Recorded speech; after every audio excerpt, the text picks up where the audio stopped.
Level 1. The Unnoticed. You are 26 years old. You work at an insurance company. You live in a rented apartment above a laundromat. You drive a Honda Civic that is 2 years older than the youngest person in your office. Nobody notices you. This is by design. Your first act happens in October. You are careful. You choose someone you have never met. You are in a city 300 miles from where you live. You wear gloves. You leave no phone. You drive home overnight and go to work the next morning. Nobody at the office notices anything different about you. You did not sleep. Your hands were shaking during your first meeting. Nobody noticed that either. For 11 months, nothing happens. You start to relax. You start to think you got away with it. You did. Then you do it again. This is the moment you cross a line you cannot uncross. You are no longer a person who did a terrible thing once. You are now the thing. Level 2. The pattern. 3 years in. There have been 4 now. Different states. Different months. Different methods. You are meticulous. You do not use the same car twice. You do not use the same route twice. You do not keep souvenirs.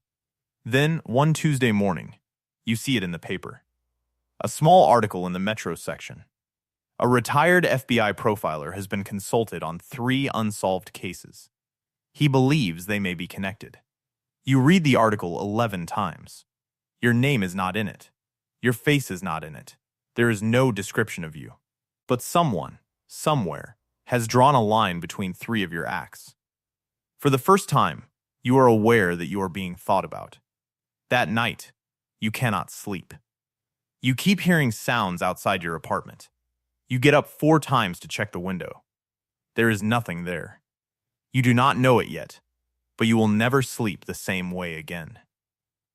Level 3. The person of interest. 6 years in. There have been 7 now. The FBI has quietly opened a joint task force. 6 agents, coordinated across 4 field offices. You do not know this.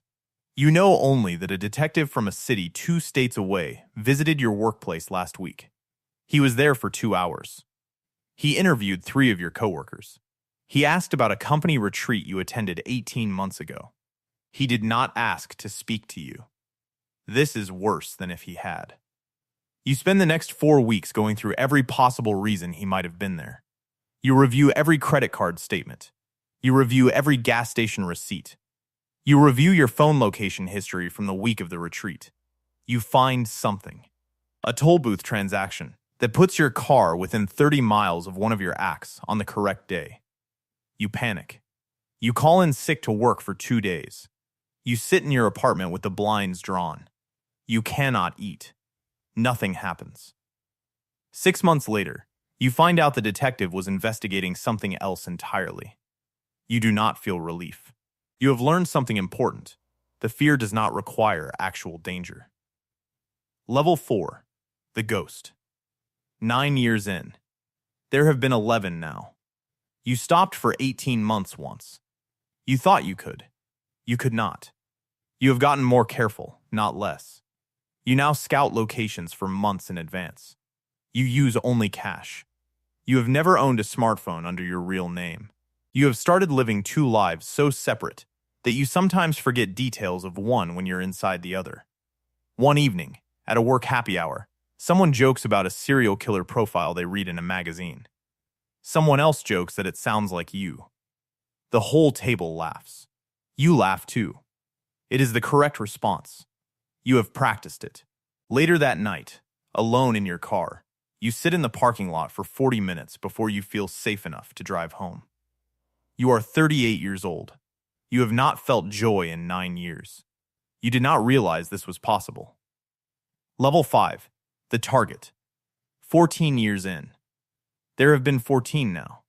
The FBI has upgraded your case. The task force is now 12 agents. Full-time. They have a name for you. Not your real name. A designation. A 3-letter internal code you will never learn. The Bureau has offered a $500,000 reward for information leading to your identification. You know this because it made the news. You watched a press conference from your couch. A man in a dark suit stood at a podium and described you. He described your age range, your presumed education level, your presumed employment type, your presumed personality traits. Most of what he said was wrong. Some of it was startlingly right. The part that terrified you most, he correctly identified that you had recently changed a specific detail of your method. He knew this. You did not tell anyone. There is no way he should know this. But he knows. You stop for 3 years after that press conference. You almost make it. Level 6. The cold case. 19 years in. The task force has been quietly disbanded. Budget cuts. New priorities.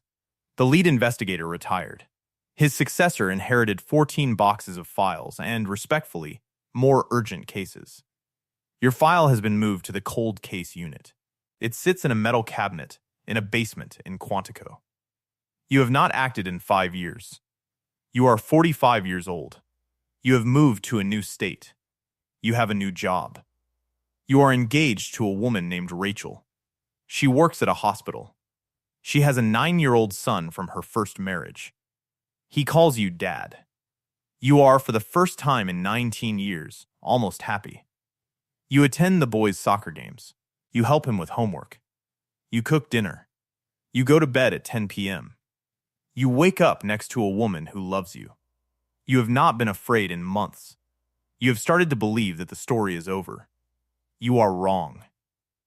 Level 7. The Dina match. 23 years in.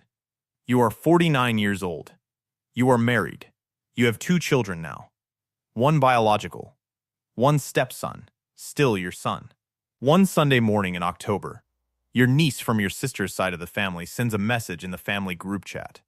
She has done a Dina ancestry test. She is excited.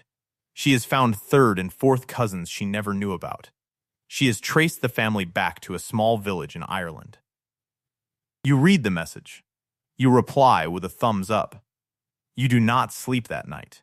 6 months later, on a Tuesday morning at 6:14 a.m., there is a knock on your front door.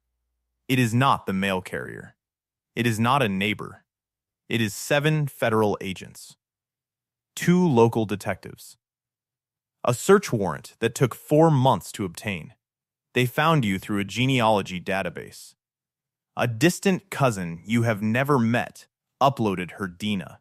Investigative genetic genealogy is now standard practice for cold cases involving trace evidence. You had left something behind at one of the earlier acts that they preserved for 18 years. They match your niece's Dina to that sample.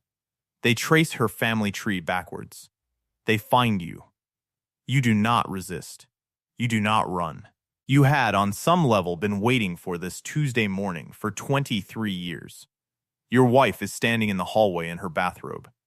She is not crying yet. She is confused. She is asking what is happening. You look at her. You do not know what to say. There is nothing you could say that would help. You are led out of your house in handcuffs. Your son, the one who calls you Dad, watches you from the top of the stairs. He does not understand. He will spend the rest of his life understanding. Level 8. The conviction. 24 years in. Sentencing day. You are convicted of 8 counts. The other 6 were plea bargained down in exchange for your cooperation with identifying additional evidence. You are sentenced to consecutive life terms without the possibility of parole. The families of your victims are in the courtroom. They read statements. Some of them cry. Some of them speak in low, controlled voices that are more devastating than any scream. One woman is holding a photograph of her daughter. Her daughter was 24 years old when you took her. She would have been 46 now. She would have had children. The woman holds up the photograph. She does not speak. She just holds it up. You cannot meet her eyes. You cannot meet anyone's eyes. You are led out of the courtroom. You will spend the rest of your life in a federal maximum security facility in Colorado. You will die there at 74 of a heart attack. Nobody will come to your funeral. Nobody will visit you before you die. Your ex-wife will change her name. Your stepson will legally change his last name at 21. Your biological son will never speak to you again. The families will get no closure. The daughter is still gone. The photograph she is holding is still the last one that will ever be taken of her. This is the truth almost nobody wants to hear about stories like yours. There is no version of this where anyone wins. You built a life on top of what you took from other people. And when the truth arrived, 23 years too late, it took everything with it. Yours and theirs. And your families. The only people who did not lose in the end were the ones who were already gone. They had lost, decades ago, on a night you decided you were worth more than they were.